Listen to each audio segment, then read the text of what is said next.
Bienvenue à InfoSoir, voici les titres. Nouvelle manifestation en Algérie, les étudiants se sont mobilisés aujourd'hui. Dans tout le pays, ils se sont rassemblés pour exprimer leur rejet d'un 5e mandat du président algérien Abdelaziz Bouteflika. L'Algérie connaît depuis quelques jours d'importantes manifestations populaires. Encourager les investissements français dans les provinces du Sud, c'est l'objectif d'une rencontre à l'Ayoun. L'événement réunit des opérateurs économiques locaux et des entreprises françaises.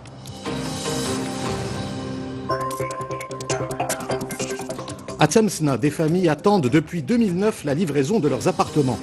Un litige immobilier causé par des retards et de nombreuses péripéties juridiques.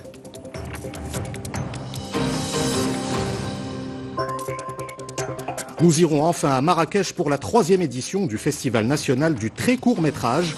Plus de 30 jeunes réalisateurs y ont participé.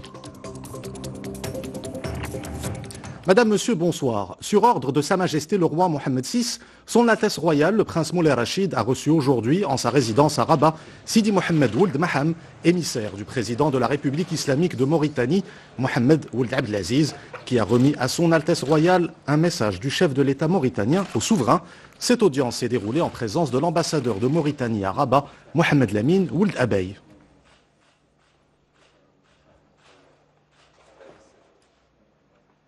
En Algérie, les étudiants se sont mobilisés massivement aujourd'hui dans des rassemblements organisés à travers tout le pays, notamment dans la capitale, Alger. Ils ont exprimé leur rejet d'un 5e mandat du président algérien Abdelaziz Bouteflika. L'Algérie connaît depuis quelques jours d'importantes manifestations populaires qui dénoncent une nouvelle candidature du président algérien. Plus de détails avec Salima Benabou. Ils ont envahi leur campus pour manifester leur colère. La jeunesse algérienne aspire à un changement de régime et elle entend bien le faire savoir. Le rassemblement étudiant a duré plusieurs heures. Les forces de l'ordre habituellement présentes pour disperser la foule ne sont pas autorisées à pénétrer à l'intérieur de ces établissements.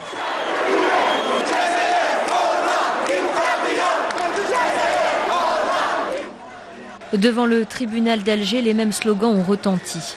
La scène est symbolique, malgré l'interdiction de manifester. Les avocats ont bravé le pouvoir pour dire non à un 5e mandat de Abdelaziz Bouteflika.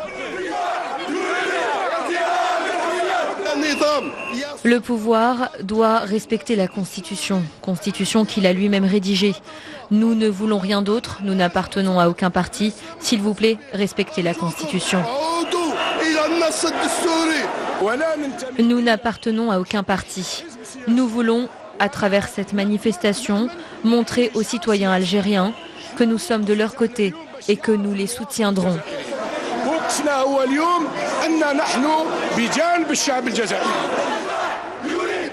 La fronde des Algériens n'est pas prête de s'arrêter. De nouvelles manifestations sont prévues contre la candidature de Abdelaziz Bouteflika pour un 5e mandat à 81 ans, fortement diminué par un accident vasculaire cérébral.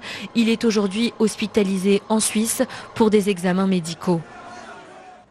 Et malgré l'ampleur de la contestation, le directeur de campagne de Abdelaziz Bouteflika annonce que le président algérien présentera sa candidature le 3 mars prochain. Au Nigeria, le dépouillement des voix de l'élection présidentielle se poursuit.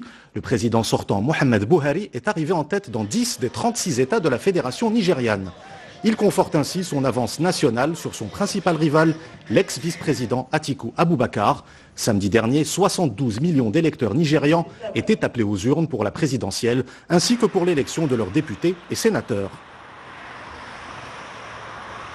Le Nigeria est l'un des pays prenant part à la conférence de Niamey. La capitale du Niger accueille depuis hier les États de la région du Sahel pour mettre en place une action commune face au changement climatique. Les rencontres et tables rondes se sont poursuivies aujourd'hui. Les participants saluent le rôle joué par le Maroc qui prendra en charge les études de faisabilité pour finaliser le plan d'investissement climatique pour la région du Sahel. Amin Ben Khalq. C'est une initiative marocaine qui a été saluée par la Banque africaine de développement et par plusieurs ministres et présidents des pays du Sahel. Le Royaume s'est engagé à prendre en charge les études de faisabilité du plan d'investissement climatique pour la région, lancé hier à Niamey. C'est l'une des décisions phares contenues dans le discours de Sa Majesté le roi Mohammed VI, dont lecture a été donnée par le ministre des Affaires étrangères et de la coopération internationale devant les chefs d'État et de gouvernement de la commission climat pour le Sahel. Cette commission, lancée en marge de la COP22 à Marrakech a adopté hier un plan de 400 milliards de dollars sur 12 ans pour aider le Sahel à faire face aux aléas climatiques, des changements qui font redouter le spectre de la sécheresse dans une région où les 2/3 des populations du monde rural vivent de l'agriculture. Pour faire face à cette situation, une autre rencontre s'est tenue avec les partenaires techniques et financiers de la Commission, comme la Banque mondiale et la Banque africaine de développement. Cette réunion, à laquelle a participé la secrétaire d'État chargée du développement durable, Nzal Wafi, a abouti à une autre levée de fonds, 3,41 milliards de dollars pour financer le programme régional prioritaire de la Commission Climat pour le Sahel, soit le double du besoin exprimé par les pays de la région. Niamey, où le président nigérien Mahamadou Issoufou a reçu le ministre des Affaires étrangères et de la coopération internationale Nasser Bourita, qui lui a remis un message écrit de Sa Majesté le roi Mohammed VI. Dans une déclaration à la presse au terme de cette audience, Nasser Bourita a affirmé que le message royal remis au président Issoufou porte sur les relations bilatérales, les enjeux régionaux et les défis de la sécurité, de la stabilité et des changements climatiques. Retour au Maroc avec cette rencontre organisée à Lyoun autour de la promotion des investissements français dans les provinces du Sud. Un événement organisé par la Fondation France-Maroc pour la paix et le développement durable. L'objectif est de développer les partenariats entre les opérateurs économiques locaux et les entreprises françaises. C'est un reportage de Youssef Ouichou. Le récit est de Amina Ben Khalq. Salle comble pour ce rendez-vous donné aux investisseurs français et marocains à Lyoun. Objectif, lancer des projets à même d'accompagner le progrès socio-économique dans les régions du Sud. Un événement sous la bannière de la Fondation France-Maroc, paix et développement durable. Nous présentons les nouveautés dans les domaines industriels, mais nous laissons leur application sur le terrain aux responsables et acteurs économiques. Il faut un développement durable, un développement respectueux. Et nous venons ici pour justement que soient respectées premièrement les traditions, mais aussi les exigences du monde moderne. Donc il faut un équilibre. Il faut faire ce que j'appelle la balance entre ces deux exigences et on avancera. Cet événement de 3 jours entend aussi faciliter la conclusion des conventions commerciales entre les acteurs économiques de Lyoun, Sakhia El Hamra et leurs homologues français.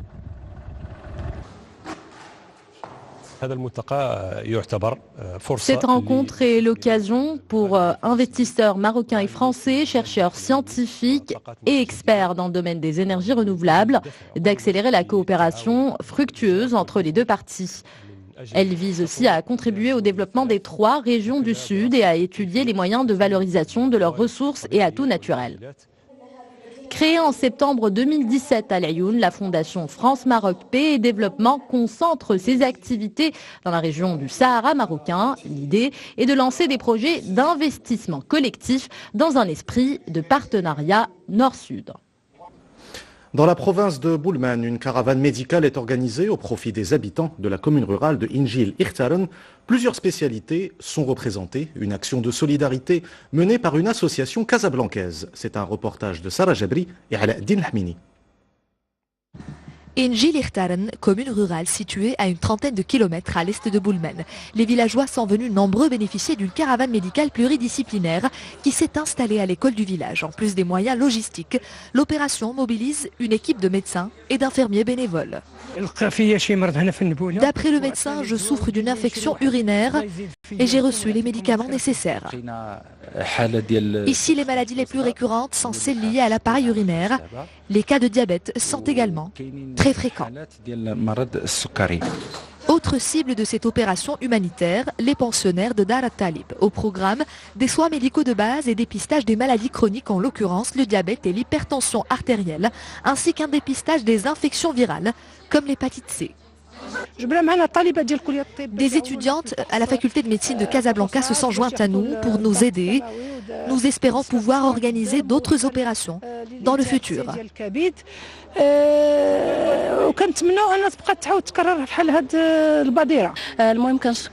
Nous sommes heureux d'accueillir ces acteurs associatifs parmi nous. Nous les remercions d'avoir pensé à nous pour la 2e fois.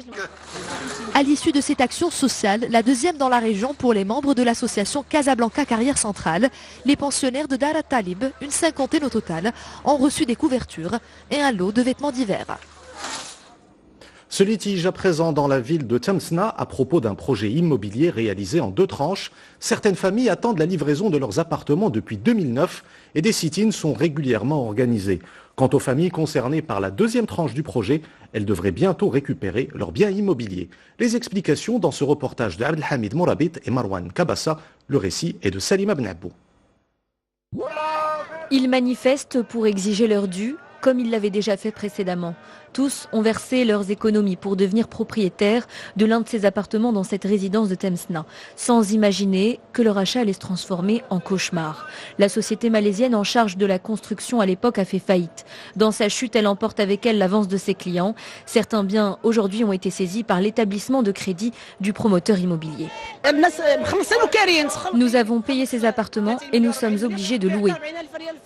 Certains ont payé 400 000 dirhams et payent 2 000 dirhams de loyer. Quelle honte de voir nos biens juste sous nos yeux et de ne pas pouvoir les posséder, ni les louer.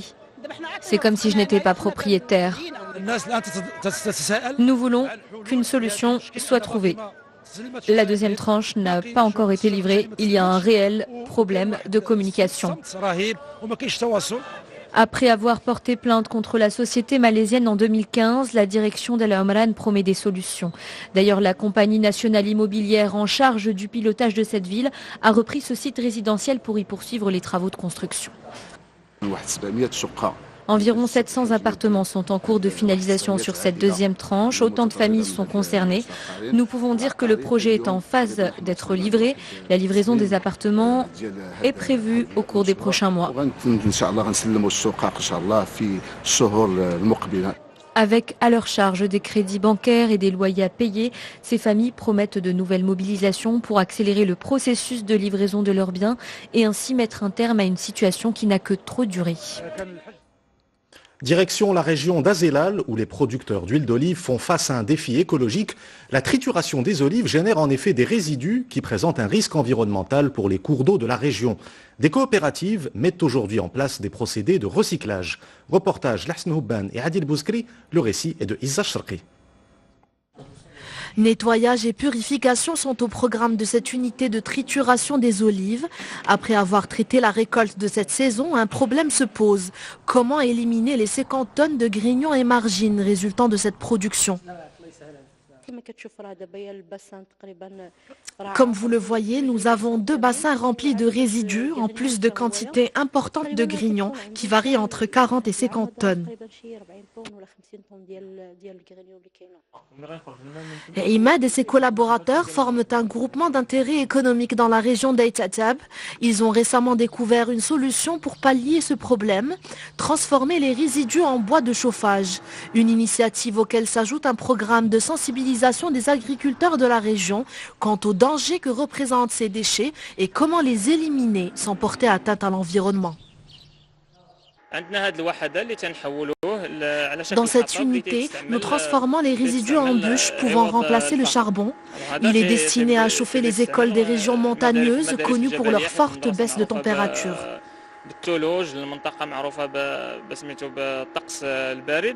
Nous sensibilisons les unités traditionnelles quant à l'importance de réserver des bassins pour ces résidus et éviter ainsi de les déverser dans les rivières. Au Maroc, l'olivier reste l'une des principales espèces arboricoles cultivées dans un volume de production de plus d'1,5 million d'olives. Chaque tonne produite génère entre 500 et 1000 kilos de résidus. Casablanca accueille le salon Solar Expo, un événement international consacré à l'énergie solaire et à l'efficacité énergétique. Le salon en est à sa 8e édition. Une centaine d'exposants venus de plusieurs pays comme la France, l'Allemagne ou la Chine participent à cette rencontre qui réunit les opérateurs du secteur des énergies renouvelables. Et pour clôturer cette édition, je vous invite à découvrir un événement consacré à une forme particulière d'expression cinématographique. Le Festival national du très court métrage s'est tenu à Marrakech. Plus de 30 jeunes réalisateurs y ont participé. C'est un reportage de Issa Shrqi et Mohamed Chahima.